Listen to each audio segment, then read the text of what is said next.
Hi there, I'm Zach Kircher, and you're watching Kircher Talks Entertainment. I bid you welcome to the next episode in my series, I Have Never Seen, which as the name suggests, I review movies that I have never seen before. Specifically, older films that get voted on by all of you. For this 13th video in the series, I started what will now be my regular way of getting your votes from here on out, which is if there's an old movie playing in my local area, that's what you're going to be picking from. Out of the 4 options that I gave you, Bridesmaids was your choice. It was in theaters for a limited time for its 15th anniversary, so the timing worked out perfectly for this video. If you are interested in helping decide what future videos in this series will be about, please consider subscribing to the channel and be sure to watch out for posts on my community page. All of the reviews for this series will be decided by the polls which are featured on that community page. Now, despite what I said about picking a movie that was playing in theaters, I didn't actually make it to theaters for this one ultimately. My wife and I just ended up renting it on Amazon maybe a week or so after its brief run in theaters. It's fitting that this ended up being the case though, because after we were done watching it, my wife told me straight up that I would have wasted my money on a ticket. That pretty much sums up our reactions, because I honestly felt the same way as her.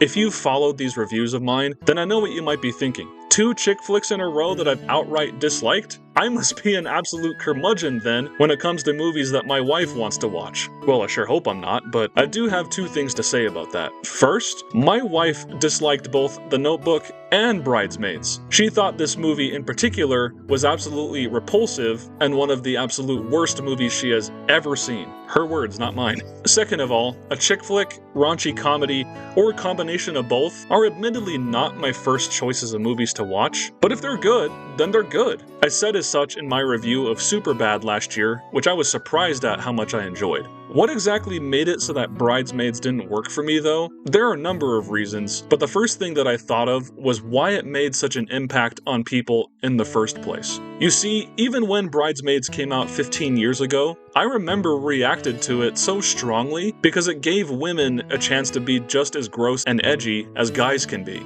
I know I'm oversimplifying this movie's broad appeal, but in a nutshell, that's the core reason why Bridesmaids struck a chord with so many people. On one hand, I can kinda get it. Getting the opportunity to turn traditional ideas of sisterhood, female friendship, and American weddings on their head can make for some good comedy. But from my perspective, is going for crass, gross-out humor really the best approach for that? You could say that was a rhetorical question because I really thought hard about that in the time after watching Bridesmaids, because it took me some time to figure out why edgy humor has worked for me in other movies and shows, and it had the opposite effect with me here. Because believe me, I am not above a good dick or fart joke. I love Jackass after all. I don't even think sex humor is inherently bad either. They all have their place. I've cracked a bunch of these kinds of jokes with my friends over the years, and some of my favorite bits on Whose Line Is It Anyway were the scenes from A Hat where the comedians were challenged to ad-lib something along the lines of things you would say or do to such and such thing, but not your girlfriend.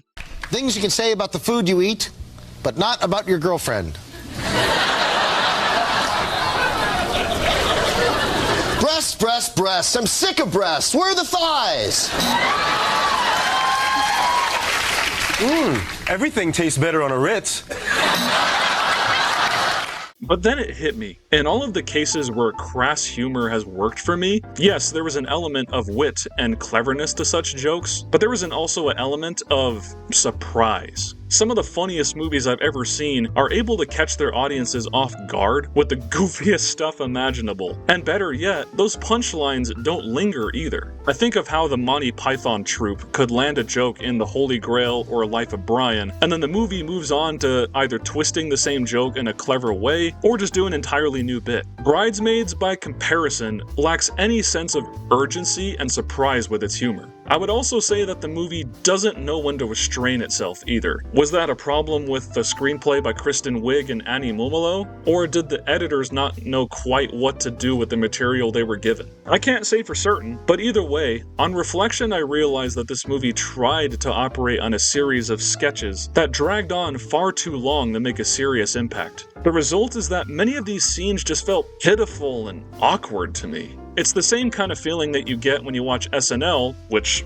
You know, Kristen Wiig and Annie Mumolo were SNL veterans, and the comedians on camera try to make whatever they're saying or doing funnier than what is actually on the page. Remember that reference to Whose Line Is It Anyway earlier? Improv on that show worked, and still works, because the jokes were spontaneous. Here, it's very obvious that the actors were improvising on set after being given some ideas of what to do or say, and the result is often painfully awkward. You know, they're just basically walking around and doing things with an "oh, so random" sort of tone. No scene in this movie better explains this feeling than when the titular bridesmaids are on a flight to Vegas for a bachelorette party. Each character in this scene is beating the same dead horse of a joke until that horse is but a disgusting husk of flesh and bone. Well, the part of Wendy McLendon Covey's character describing her marital and motherly troubles was kind of funny, but otherwise, every other gag goes on for way too long, and they play out exactly how you would expect them to. Kristen Wiig's Annie hates that she's in coach unlike the rest of her friends, and then she gets plastered after having a glass of hard liquor mixed with a sedative. And then there's the whole bit of Melissa McCarthy's Megan insisting that the guy next to her is an air marshal. These bits get dragged out ad nauseum, and the way that they're wrapped up is also predictable, which lessens the comedic impact. It's the same story for much of the rest of the film, with another infamous example being the dress fitting after the group gets lunch at a sketchy Brazilian restaurant. Everyone except Rose Byrne's Helen get food poisoning from their meal, resulting in them all crapping and vomiting their brains out. This had potential to be funny, but the combination of how dragged out the bit is, as well as the up and personal and gross out way in which the cameras filmed all of this happening, was just a bit too much for me and my wife. I also could not stand any of the scenes in which Matt Lucas and Rebel Wilson were on screen. Not that I hate those actors or anything. Matt Lucas was a decent host for the Great British Bake Off after all. It's just that both people played a little bit too hard into the being quirky for the sake of quirky vibe, and the scenes they share with Kristen Wiig are, like many others in the film, just plain awkward, man.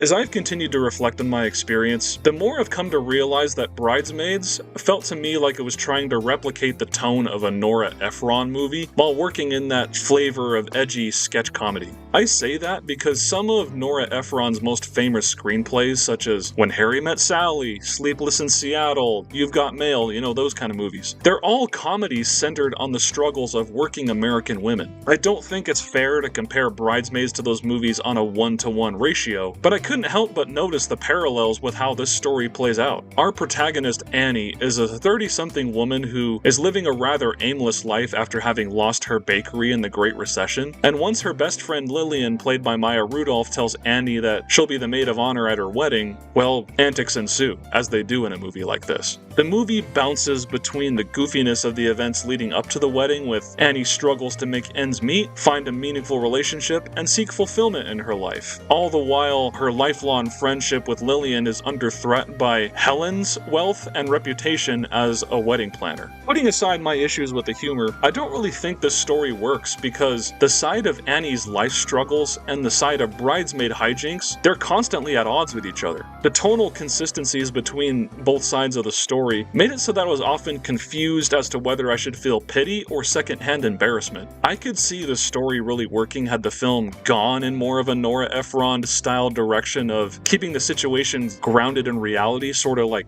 slice of life style. In an ideal world, that would have resulted in the characters being more compelling, well-rounded, and rooted in real struggles. There already was a romantic subplot involving a nice guy police officer played by Chris O'Dowd, so why not? Ultimately, though, the content of this story is the kind of material you'd find in the average Adam Sandler production, which puts the insanity of the bridesmaid stuff at odds with the mundanity of Annie's everyday life. I think this story deserved to be told one way or the other, for it's important for people to understand the many different issues that women deal with. To a certain extent, the situations that the characters end up in can be conversation starters about how to overcome societal pressures, whether they be with wedding culture or not. For me though, that's where this movie's value pretty much ends. The humor, romance, characters, overall storyline, none of it worked for me. And it's not like I was sitting there stewing about watching some random movie that I didn't want to watch. No, I wanted this to work for me. But alas, I failed to see why others love it as strongly as they do.